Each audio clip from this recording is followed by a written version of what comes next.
ஈசாக்கு விதை விதைத்தானே, அந்த தேசத்தில் 100ஆக பலனடைந்தானே. ஈசாக்கு விதை விதைத்தானே, அந்த தேசத்தில் 100ஆக பலனடைந்தானே. கர்த்தரவனை ஆசீர்வதித்ததினால், கர்த்தரவனை ஆசீர்வதித்ததினால் 100 மடங்கு பலனடைந்தானே.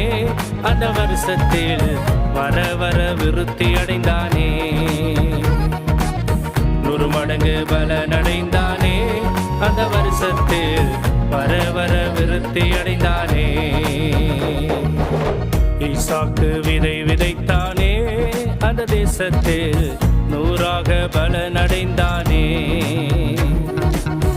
ஈசாக்கு விதை விதைத்தானே, அந்த தேசத்தில்